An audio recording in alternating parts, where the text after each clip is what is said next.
There were a lot of taxis, and all the people who arrived at the bus station took them. I didn't want to stand out as a lost foreigner, so I took a taxi too. The driver said something in French. I knew that he was asking where I wanted to go. Sierra Leone Consulate, Embassy, I told the driver. I looked out the window at the utility poles and the sloppily hung streetlights. Their lights seemed brighter than the moonlight. The taxi stopped in front of the embassy, and the driver pointed to the green, white, and blue flag to make sure that I was at the right place. I nodded and paid him. When I got out, the guards at the embassy door, speaking Creole, asked me for my passport. I showed it to them, and they let me into the compound. Inside were more than 50 people, probably in the same situation as I. Most were lying on mats in the open compound. Their bundles or bags stood next to them. Others were removing their mats from their luggage. I assumed people only slept here at night and went out during the daytime. I found a spot in the corner, sat on the ground, and leaned against the wall, breathing heavily. The sight of all these people reminded me of a few villages I'd passed through while running away from the war. I was scared and worried about the turmoil the next day might bring. Nevertheless, I was happy to have made it out of Freetown, to have escaped the possibility of becoming a soldier again. This gave me some comfort. I took out the remaining raw rice from my bag and started chewing on it. There was a woman sitting with her two children, a boy and a girl no more than 7 years old, a few paces from me. She was whispering a story to them, as she didn't want to disturb other people. As I watched the elaborate movements of her hands, the tide of my thoughts took me to a particular telling of a story I had heard many times as a boy.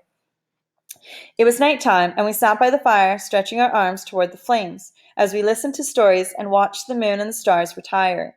The red coal from the firewood lit our faces in the dark, and wisps of smoke continuously rose towards the sky.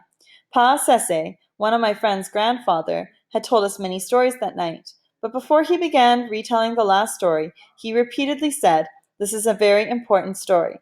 Then he cleared his throat and began. There was a hunter who went into the bush to kill a monkey. He had looked for only a few minutes when he saw a monkey sitting comfortably in the branch of a low tree.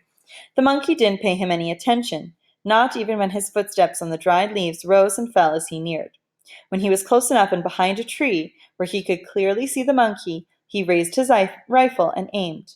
Just when he was about to pull the trigger, the monkey spoke. "If you shoot me, your mother will die, and if you don't, your father will die." The monkey resumed its position, chewing its food, and every so often scratched its head or the side of its belly. What would you do if you were the hunter? This was a story told to young people in my village once a year. The storyteller, usually an elder, would pose this unanswerable question at the end of the story in the presence of the children's parents. Every child who was present at the gathering was asked to give an answer. But no child ever did, since their mother and father were both present. The storyteller never offered an answer either. During each of these gatherings, when it was my time to respond, I always told the storyteller that I would think it over, which of course was not a good enough answer.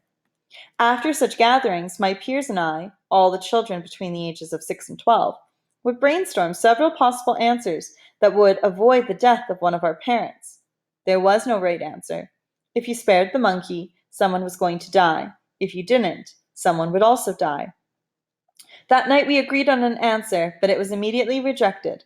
We told Pa Sese that if any of us was the hunter, we wouldn't have gone hunting for monkeys. We told him there are other animals such as deer to hunt. "That is not an acceptable answer," he said. "We are assuming that you as the hunter had already raised your gun and would have to make the decision." He broke his kola nut in half and smiled before putting a piece in his mouth. When I was 7, I had an answer to this question that made sense to me. I never discussed it with anyone, though, for fear of how my mother would feel. I concluded to myself that if I were the hunter, I would shoot the monkey, so that it would no longer have the chance to put other hunters in the same predicament.